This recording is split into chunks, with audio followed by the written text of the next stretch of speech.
चलिए दोस्तों, तो लास्ट के वीडियो में हमने एक्सरसाइज 6.2 के क्वेश्चन नंबर 4 तक सॉल्व कर लिया था। इसके आखिरी के 2 क्वेश्चन रह गए थे, 5th और 6th। तो इस वीडियो में उनको भी कवर करते हैं। तो अगर आपने लास्ट की वीडियो देखी नहीं है तो मेरे प्लेलिस्ट में जाकर उन वीडियो को देख सकते हैं और उन क्वेश्चनों का सॉल्यूशन आपको मिल जाएगा। तो चलिए एक्सरसाइज 6.2 का क्वेश्चन नंबर 5th देखते हैं। इसमें क्या पूछा गया है। तो ये एक आकृति दी है। तो क्वेश्चन में बोला है आकृति 6.32 में यदि ए बी पैरेलल है सी डी के और एंगल ए पी क्यू बराबर 50 डिग्री है और एंगल पी आर डी बराबर 127 डिग्री है तो एक्स और वाई के मान ज्ञात कीजिए। तो हमें ये 2 एंगल दे दिए हैं, ए पी क्यू और दूसरा है पी आर डी। ठीक है, ये दोनों एंगल दिए हैं, एक्स और वाई की वैल्यू हमें फाइंड करनी है। तो चलिए इसका सॉल्यूशन देख लेते हैं। तो सबसे पहले हम क्या करेंगे, ये फिगर बना लिया है मैंने। जो हमें फ़िगर दिया गया था वो उस फिगर को इस तरीके से नोट कर लिया। जो जो दिया है उसको लिख लेते हैं। तो दिया क्या है, हमें दिया है ए बी पैरेलल है सी डी के, ठीक है। और क्या है, angle A R Q A P Q A P Q हमें 50 डिग्री का दिया है और एंगल पी आर डी बराबर 127 डिग्री दिया हुआ है। इतना जो दिया गया है। इसके बाद ज्ञात क्या करना है, हमें ज्ञात करना है एक्स और वाई की वैल्यू फाइंड करनी है। ठीक है, तो सबसे पहले हम क्या करेंगे कि जो एंगल एक्स है वो एकांत अंतर कोण है इसके, यानी कि angle P A P Q का एकांत अंतर कोण है एक्स। तो इसको इस प्रकार से लिख सकते हैं कि एक्स बराबर एंगल ए पी क्यू, इधर लिख भी देंगे अंतर कोण। ठीक है, तो ए पी क्यू 50 दिया है तो एक्स भी क्या हो जाएगा, 50 डिग्री हो जाएगा। ठीक है, फिर दूसरा हमें क्या दिया है, एंगल पी आर डी ये किसके बराबर है, इधर हम मान लेते हैं एक दूसरा एंगल जेड। ठीक है, तो अब इसको देख लेंगे, Z plus P R D बराबर 180 डिग्री। ये क्या हो गया, रेखिक युग्म। तो इसको इस तरीके से दिखा देंगे कि angle P R D plus angle Z बराबर 180 डिग्री। इधर एंगल भी लिख देते हैं, इधर दिखा देंगे रेखिक युग्म। तो पी आर डी हमें दिया है 127 डिग्री प्लस जेड बराबर 180 डिग्री। तो यहाँ से हमारा जेड आ जाएगा 180 माइनस 127 कर देंगे तो ये आ जाएगा 53 डिग्री। ठीक है, तो ये जेड की वैल्यू निकल आई। अब देखिए ये पूरा एक ट्रायंगल बन रहा है, पी क्यू आर एक क्या है, त्रिभुज बन रहा है यहाँ पर। तो इस त्रिभुज को ले लेंगे, तो इसको इस प्रकार से लिख लेंगे, त्रिभुज पी क्यू आर में तो X plus Y plus Z बराबर 180 डिग्री होता है।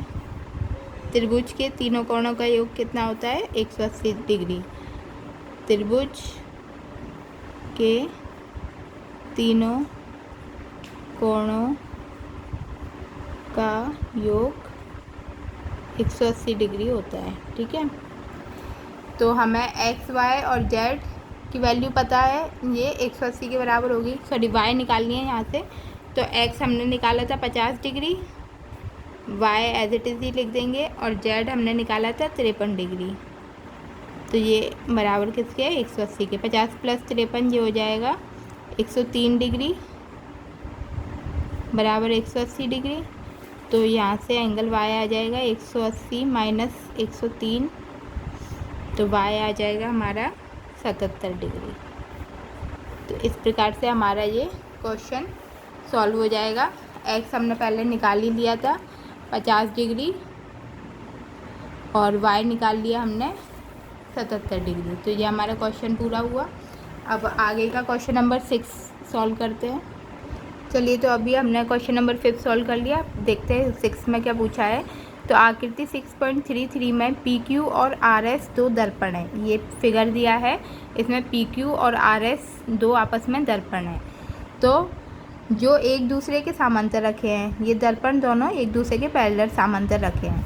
एक आपतन किरण AB दर्पण PQ से B पर टकराती है और परावर्तित किरण पथ BC पर चलकर दर्पण RS से C पर टकराती है तथा पुनः CD के अनुदिश परावर्तित हो जाती है। तो सिद्ध करना है AB जो है पैरेलल है CD के। तो हमें सिद्ध करना है कि ये जो AB है वो CD के पैरेलल है। तो चलिए इसको सॉल्व किस तरीके से करेंगे। तो सबसे पहले हम देख लेंगे दिया क्या गया है, वो लिख लेते हैं। तो दिया है PQ जो है पैरेलल है RS के, ठीक है। दूसरा AB एक आपतन किरण है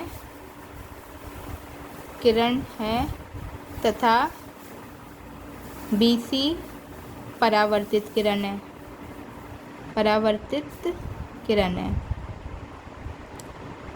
है, ठीक है। इतना दिया गया है।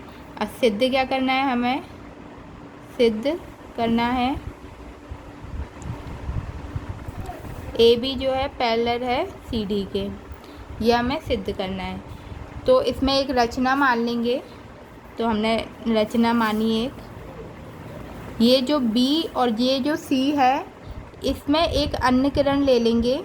मान लो B में एक अन्य किरण ले लिया हमने K, और इधर भी एक अन्य किरण ले लिया L, जिनके नाम रख दिए K और L रख दिया, और इन पे जो कौन बन रहे हैं उसके नाम दे दिए 1 2, और इधर दे दिए 3 और ये 4। तो ये हमने इन पर रेखा अंकित कर दी। तो इसमें लिख देंगे कि बिंदु B को बढ़ाने पर, बिंदु B को K तक तथा बिंदु C को L तक बढ़ाया। B और C को K और L एक अन्य बिंदु तक हमने बढ़ा दिया। तो अब बढ़ाने के बाद क्या होगा कि चूँकि PQ पैरेलल है RS के, तो BK और CL भी आपस में एक दूसरे के पैरेलल होंगे। तो फिर क्या होगा, BK पैरेलल है CL के, ठीक है। और BK और CL पैरेलल है, तो इनके कोण जो हैं एंगल 2 और एंगल 3 भी आपस में एक दूसरे के पैरेलल होंगे। तो एंगल 2 पैरेलल है एंगल 3 के, सॉरी एंगल 2 बराबर है एंगल 3 के, क्योंकि 2 और जो 3 है आपस में क्या है, एकांतर अंतर कोण है, एकांतर अंतः कोण है, ठीक है। इतना हो गया। अब जो परावर्तित नियम होता है उसमें क्या होता है कि आपतन किरण और परावर्तन किरण आपस में एक दूसरे के बराबर होती है। तो इसमें हम लिख देंगे परावर्तन नियम के अनुसार, परावर्तन नियम के अनुसार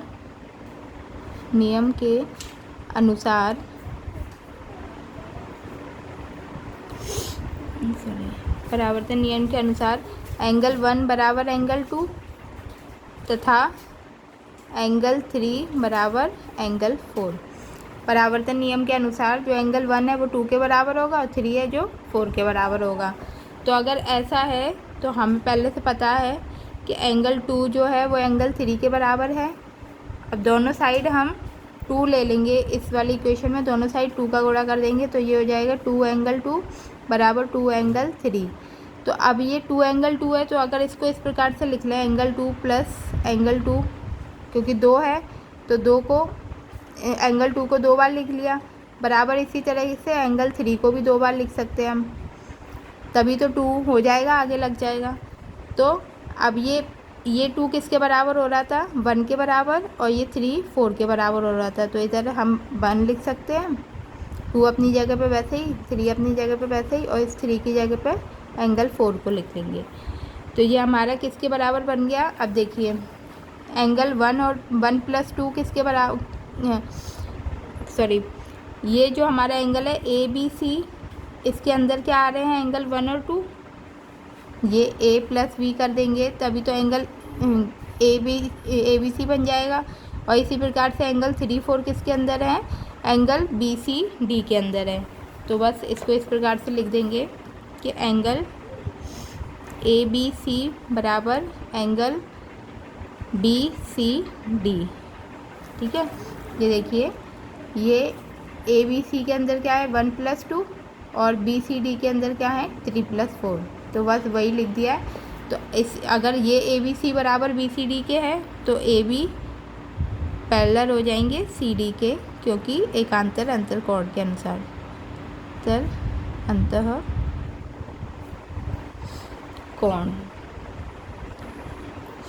एकांतर अंतःकोण बराबर होते हैं।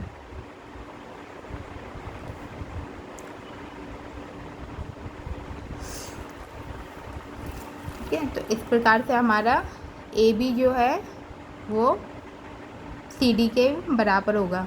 जब हमारा ये ए बी सी और बी सी डी आपस में बराबर है तो इसके जो एकांतर अंतःकोण है ए बी और ये सी डी ये भी आपस में पैरेलल होंगे, बराबर होंगे। तो इसी प्रकार हमारा क्वेश्चन नंबर 6 यहाँ पर पूरा होता है। तो आपको अगर कोई भी डाउट हो तो इस क्वेश्चन को वीडियो पॉज करके आप इसको दोबारा से देख सकते हैं। अपनी नोटबुक में इसको पहले लिख लीजिएगा, फिर उसके बाद समझिएगा, तो आपको आसानी से समझ में आ जाएगा। तो आप बाकी और पुराने क्वेश्चन देखने के लिए आप पहले की वीडियो देख सकते हैं। तो आपको 6.2 तक के सारे क्वेश्चंस अवेलेबल हैं मेरे पुरानी वीडियो में। अगर आपको वीडियो अच्छा लग रहा है तो आप इसको अपने फ्रेंड्स के साथ शेयर कर सकते हैं और इनके सॉल्यूशन लेकर आप प्रैक्टिस कर सकते हैं। तो अगर आपको वीडियो पसंद आ रहा है तो आप इसको ज़्यादा से ज़्यादा लाइक करें, शेयर करें और सब्सक्राइब करें। वीडियो देखने के लिए बहुत बहुत धन्यवाद। अगले वीडियो में मिलते हैं हम एक्सरसाइज 6.3 के साथ।